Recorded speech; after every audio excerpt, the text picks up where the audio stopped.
Everyone, स्वागत छ हजुरलाई गुरुङ बिन्दु च्यानलमा। आज चाहिँ म र मेरो बहिनी चिकनको अचार बनाउन लाग्यो। अस्ति नै पनि हामी चिकन र बफको अचार बनाएको थियो, त्यो भ्याएर अहिले फेरि हाम्रो यो चिकनको अचार बनाउन लागिरहेको छौँ। अहिले चाहिँ थोरै बनाएको, किनभने अहिले बाहिर पठाउनलाई थोरै मात्रै को अर्डर छ नि त, त्यही भएको भएर थोरै मात्रै गरेको। अनि हामी धेरै बनाएर चाहिँ राख्दैनौँ, अर्डर अनुसारको बनाउँछौँ। अनि त्यही भएको भएर अहिले हामी चिकनको अचार बनाउन लागेको छु। म त अलिअलि बहिनीको असिस्टेन्ट मात्र हो, सबै बनाउनु चाहिँ बहिनी हो। अलिअलि मात्रै काम गर्दिनँ म, सघाउने, अनि सबै बनाउनेहरू चाहिँ बहिनीले गर्छ। यहाँ लसुन, मासु, अनि यो लसुन काट्दै मामु र आजी दुईजनाको दिदी बहिनी मासुको अचार। दिदी बहिनीको मासुको अचार सबैले मन परेर किनिदिनु।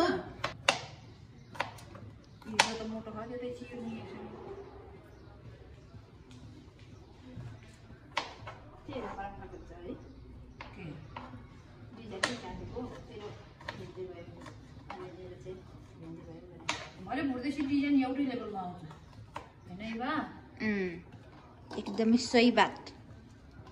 गलत बात नहीं करना है, मुझको सही सही बात करना है। इसको बोलना नहीं आती है, गलत बात बोलती है, बोलना नहीं आती है है ना। जिसने बोला ना गलत बात, मुझको गुस्सा आ रहा। आपके गुस्सा तो आपके नाक के टुप्पी में के भन्छ रे? के भन्छ हामी त्यस्तो जान्दैन। के भन्न खोजेको हैन। गलत बात बोल्दा त गुस्सा त आउनु परेन।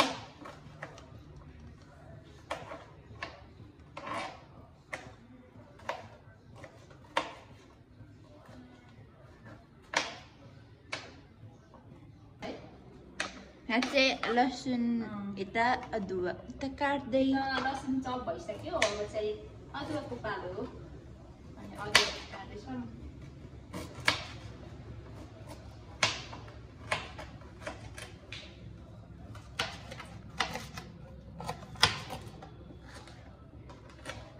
यसरी लामो भएर काट्नुपर्छ कि अदुवा चाहिँ। गफ दिनु परेन।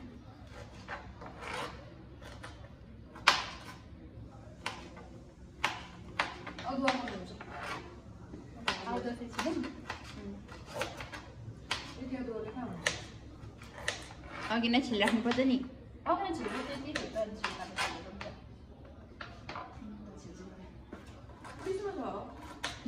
आजी काट्दै, अनि मामु चाहिँ अब छिल्ने।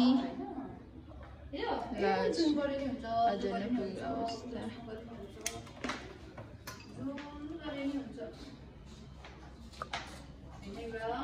यस।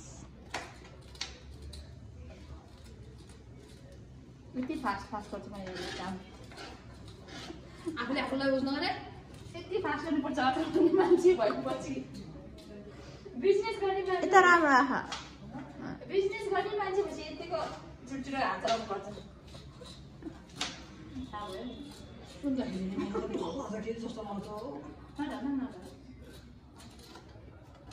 गएर सुत्दिनुपर्छ है कि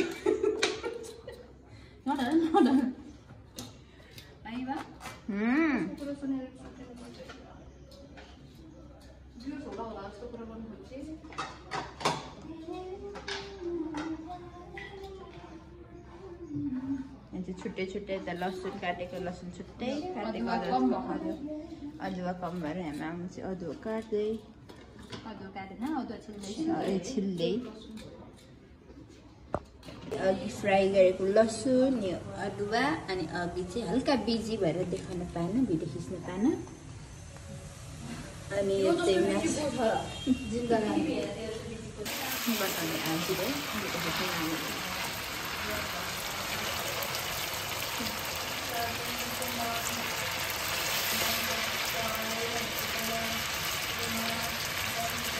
यहाँ चाहिँ फ्राई गर्दै, यहाँ चाहिँ फ्राई भइसकेको मासु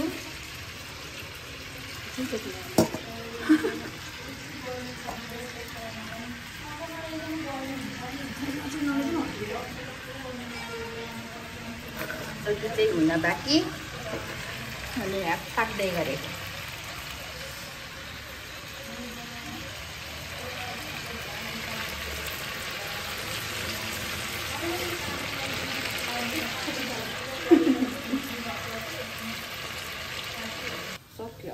अब चाहिँ हाम्रो चिकनको फ्राई भइसक्यो अब फ्राई गरेर यति भएको छ अब यसलाई हामी मलेर अचार बनाउने छौँ यो सबै फ्राई गरेर रेडी भइसकेको छ अब यहाँ मसलाहरू पनि रेडी छ अब चाहिँ यसको अचार बनाउने यसको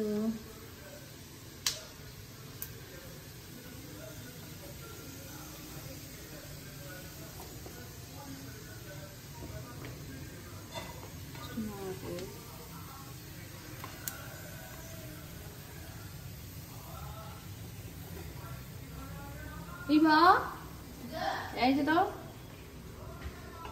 सब सब रेडी मसला ए तिल भुटेको छ किलो नि त्यति भए त पुग्यो यस प्लिज त्यहाँबाट ठाडो गर्ने ल मिसाले सब मिस्टे चखाउँछु मिसले त पढ हान्नु त स्कुलमा बिजनेस आमाको बिजनेस गर्न पो जाने हो सरलाई त सरसँग बोल्नु पर्दैन प्रिन्सिपल सरलाई भन्नुपर्छ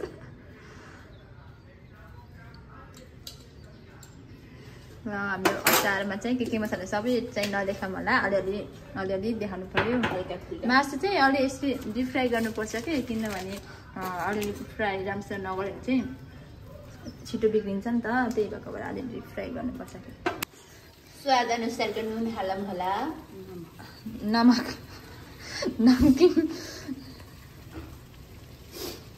अब चलाउनु अनि म पज गरिदिन्छु अनि फेरि मासु किन फेरि भिडियो बनाउने त्यसपछि फेरि पकाउनुपर्छ कि ब्लेक ब्लेक ब्लेक भन्ने गरेर मजासँग पाक्नुपर्छ ब्लक ब्लक ब्लक उमालेर होइन अनि यो चाहिँ अलिक घटाउनुपर्छ यो ब्ल्याक ब्ल्याक उमालेकोलाई हाम्रो चाहिँ यो थोरै बनाएको भएर यो सानो ग्यासमा बनाएको कि नभए ठुलो अलि धेरै बनाउँदा चाहिँ सानो ग्यासमा बनाउँदा अप्ठ्यारो हुन्छ नि त भाँडा पनि ठुलो चाहिन्छ अनि हाम्रो सुरुमा भएको भएर थोरैबाट स्टार्ट गर्नुपर्छ नि त त्यही भएको भएर सानो भाँडामै पकाउँदैछौँ र सानोबाटै सुरु गरेर पछि राम्रो हुँदै गयो भने बल्ल ठुलोमा पकाउनुपर्छ हाम्रो पकाउने म्याम चाहिँ यहाँ हुनुहुन्छ मेरो प्यारी बहिनी अनि मेरो प्यारी बहिनी र मैले सँगै ट्रेनिङ गरेको हो अनि दुईटैको सर्टिफिकेट छ म चाहिँ बहिनीको असिस्टेन्ट हो यो सबै काटकुट गर्ने मात्रै अनि बहिनीले चाहिँ एकदम मिठो बनाउँछ त बहिनीको हातको मिठो छ अनि त्यही भएर बनाउने चाहिँ बहिनीमा अनि यताउता गर्ने चाहिँ एकछिन है पहिला म भिडियो अन गर्छु अब चाहिँ लसुन चाहिँ यतिको हुनुपर्छ फेरि अनि फ्राई गरेर राख्नुपर्छ पन्ध्र यो लसुन अदुवा चाहिँ अनि अनि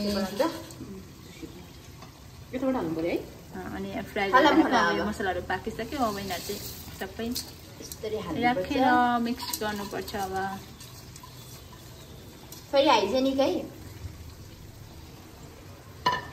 घरमा बसेपछि त अफकोर्स हाइजेनिक भइहाल्छ नि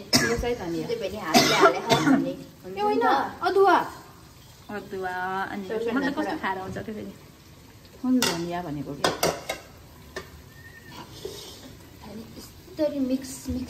अनि यो अदुवा यो लसुनहरू यसरी फ्राई गरेर राख्यो भने डिप फ्राई गरेर राख्नुपर्छ होइन अनि यो पनि यो चपाउँदाखेरि अनि मासु मिक्स गरेर यो मसलाहरू मिक्स भएपछि अनि यसको पनि कस्तो मासु जस्तै टेस्ट आउँछ नि त पछि अब चाहिँ मासु पनि राखेर मिक्स गर्नुपर्छ मसलाहरू डढ्छ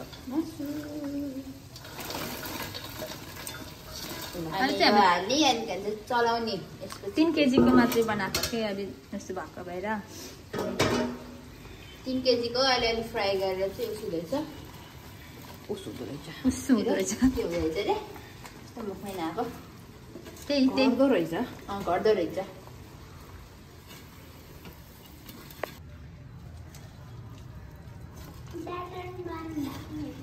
हो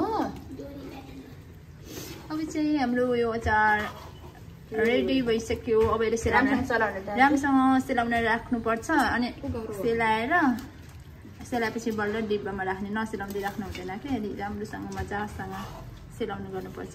चिसो हुनुपर्छ सेलाइ भनेको त बुझ्दैन सेलाउने र चिसो एउटा त होला नि।